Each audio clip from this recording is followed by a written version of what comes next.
when I hit 20K a month consistently, I got straight out of the UK because I seen my business partner at the time crying on a phone call because he got hit with a huge tax bill. And he was like, bro, I work so hard on my business every single day just to have most of that taken away from me and spent on God knows what. Because when I go round, especially at the time I was living in Birmingham, you can still see the same construction happening to this day. And it doesn't make sense for you to be working, making all this money and not to reap the rewards. So I got out of the UK, I got this banking system, and I wanted to share that with you guys today. And if you're new here, my name's Tyrell. I started off in e-commerce. I did a little bit of social media marketing as like an agency on Upwork. And then I invested all of the profits from that into crypto. I don't really advise most people do it, but I did it. I got lucky for say, and made a decent amount of money from it. And then with that money, I allowed myself to move out of the UK and set up some banking structures in different countries that you guys can use too. I've been out of the UK now for about 3.5 years. You'd class that as an expat. And if you follow companies like Nomad Capital, for example, these guys are a great channel that I recommend everybody who has those dreams and ambitions to live in different countries, to travel around the world, or maybe you just want to have a favorable banking setup. If you want that straight financial advice, which I technically can't give because I'm not a financial advisor, check out Nomad Capital. So the first card that I decided to get, and it's a nice little wallet here, I recommend you guys get a fancy wallet if you want to do that card thing, is if you can see here, a Emirates NBD bank card. Now with Emirates NBD, I really do like this card. I don't want to put too much information out there, but I really do like Emirates NBD. If you are looking to move to Dubai, the reason is because with Emirates NBD, you can get a international spend card, which I'll show you guys now, right here, international spend card, which allows you to spend any currency in any part of the world with barely any fees. Now, if you do withdraw money from a cash machine, that's different. You will pay about $20, but with the global cash card, you can, for example, let's say you've got to go for a flight to one country. For example, with me, sometimes I'll be in Dubai for a little bit, so obviously I need my dirhams. And then maybe you go to Spain for a little bit, so you need euros. And then maybe you go UK and then you'll need pounds for a little bit. So it allows me to spend any currency in any part of the world, and I just top it up like a wallet, which is mind-blowing because I had the NBD bank card for a while and I was just spending dirhams. And then one of my venture capital partners let me know, he was like, bro, why don't you just have a global cash card? So I picked up this about 3 weeks ago from Dubai, and ever since it's been absolutely amazing.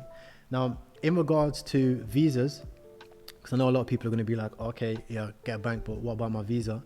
I decided to get just a standard visa with my company. I set up about 2 or 3 companies in Dubai right now. And I set those ones up. It was a real simple process. I've got a super good agent.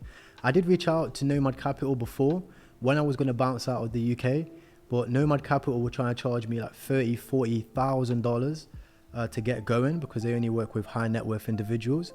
But it didn't really make sense for me at the time. I was only making like 20 grand a month. So I decided to go out there first and then find an agent, which I definitely recommend everybody do if they want to do that. I do have my own agent. If you do want to reach out, just reach out to me on IG or something like that, and I'll send you over the agent. But then when you do get a visa, it gives you a card like this. So this is a residency card, and that makes you into a expat of the United Kingdom, which means that providing that I'm not in the UK for a lot of time, which I don't want to be there anyway, I haven't been there in years, it means I don't have to owe tax for the UK. So that really does mean zero tax. And a lot of people say, well, they're incorporating tax into the future, blah, blah, blah. I always say this, guys, right? If you're worried about the future, you're anxious. If you're worried about the past, you're depressed. If you focus on the present, then you're at peace. Right now, there's no tax. So that's why I set it up. And they were supposed to be incorporating this 3% to 8% tax when I set this card up, which was about 3 years ago. So for the past 3 years, I've been crystal clear because I wasn't worried about what they're going to do in the future. I just went and got my business out of the way and worried about what happens later. for now, providing that I don't do any business in Dubai. So for example, if I've got my consulting company set up in Dubai and then I take on a Dubai customer, then I would pay tax on that transaction. But because I work online and all of my customers are outside of the UK, I don't pay tax on that. I'm set up in a free zone, so that means no tax, do whatever. With my LLC, it's a little bit different, but even then, it's not that bad, right? With my LLC, it's actually better because I get multiple visas to give out to my employees and my business partner and etc. So that's the setup with Dubai. It's a simple process. I've got my MBD bank set up underneath my card, my other card, right? Underneath my Dubai visa. And if I travel around the world, I simply use my MBD global cash card. So it's super easy. The other card I did have in the UK. For those of you guys that are still in the UK, I recommend everybody in the UK that does e-commerce get an Amex. If you are Muslim, then this one isn't for you because obviously it is technically a loan, etc. And I know how things work. But if you're not, then you can, I recommend using Amex. It really helps with e-commerce. It helps with Shopify. It helps with buying courses. It helps just leveling you up in life because it allows you to have the capital to do so. Now, when I started, I was dead broke. I didn't have no access to any money whatsoever, and I actually didn't have the best credit score, but I still managed to get the Amex Platinum to start off with, and then I upgraded to this one, which is like the metal card as well once time went off. So you just get the low one, and then you level up as time goes on, and you can apply for it at any level. Don't worry about that. Now, the next one I have is for my Thailand setup, right? Because I like to live in Dubai and be based in Dubai for most of the time. But in Dubai, it gets very hot. And me, I've got this ethos where I like to be able to be in any country where I'm performing at the best. So I decided to set up also in Thailand. So being in Thailand and living here for a while, you want to have Thai banking. So I set up a Thai bank with Bangkok Bank, as you can see here. I don't want to put too much things because this card's a little bit different. As you can see, Bangkok Bank. And these guys are pretty cool, right? Providing that I have a visa, which I've got a visa, I'm currently applying for an elite visa. Providing that I have that set up okay, and everything's cool. I set up a Bangkok Bank, and then that allows me to set up with a crypto exchange or any OTC desk, which I'll get into later on in the video, and get my money from dollars to Thai baht. But remember, I still have the international spend card in case I want to spend money online or order food, which I actually do have my food, which I ordered already as well. And order food and get stuff like that. Now, that's the setup. I do have one interesting account.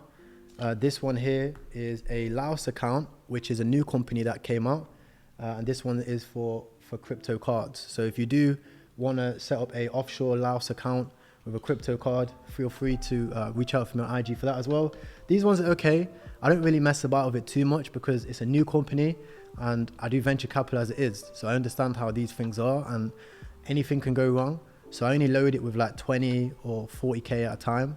And then I just spend that money if I go on holidays or if I'm out and about. Like one time I went back to the UK, brought all my little cousins and stuff like that presents, and I was there for a while. So I just used the spending money that I had on my global cash card. It's not really called a global cash card, it's just called a Visa crypto card. And it was easy, literally loaded it with some USDT, and then that was dollars. And the good thing about all of these accounts is none of them have limits.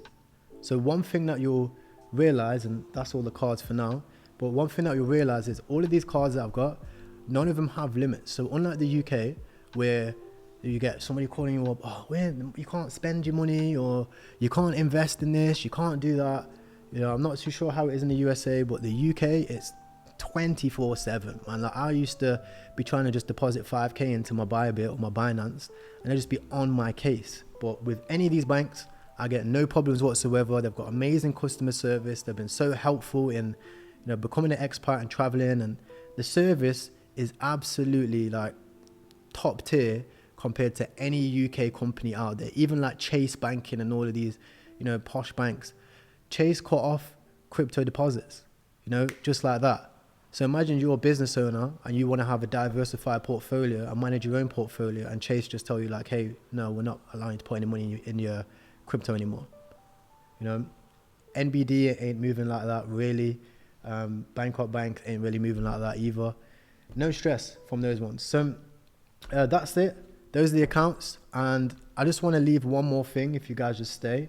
I just want to let you know why I decided to move out of the UK and what I think and what my experience has been over the past few years. So I decided to move out of the UK because I seen that it just wasn't promoting startups. They wasn't promoting startup growth. They're not promoting you getting out of your 9-to-5 job. They're not helping us in any way. And I hope that does change in the future because it's looking very, very bleak now. And especially with new areas like crypto. If you've seen Bybit, Binance, KuCoin, pretty much Huobi, they're all moving outside of the UK because of these regulations that keep coming in. And it's not like they're trying to work with them. So they're not saying like, hey, let's work together. Let's find a solution where we can still KYC and we can work together to help people moving forward, because normal people like me can become millionaires from these investments. So let's all help these guys move, and then more money will be invested into the economy. What they're saying is tax, fine, no communication, XYZ. They put more effort into the systems of billing you with fines and debt than they do into the systems of helping you get out. So I was like, okay, I've had enough. At the time, my business partner got hit with like a 30 or 40 grand tax bill. And I was like, that's more than what I was making at the time a month. So I was like, forget that. If I got hit with that, that's game over, right? So I moved to Dubai. It cost me 4.5 grand. I think it's 4 to 6 to set up my company inside Dubai, which got me the personal account. And after that, it was just step by step, personal account done. Then it was business account. After the business account, then it's the bank accounts. Then I went to Thailand. So very smooth setup. And I recommend everybody have a very good banking setup, especially if you're an entrepreneur, especially in crypto. It can feel like you want to focus on that next client. You want to focus on that next customer, that next winning product, the next business. And you're always bringing the money in. But sometimes you have to sit back and think, okay, what is my plan to do with this? What is my banking system? Am I getting reports from my bank accounts to let me know what is my total income and what is my total expense? What percentage of profit are we at? Because what you might not know is that even though you're thinking, okay, I might do that in the future, that is the one of the few things that is stopping you from becoming successful. So thank you very much for tuning in. Hopefully, if you enjoy the channel, please subscribe, and I will see you in the next one. Peace.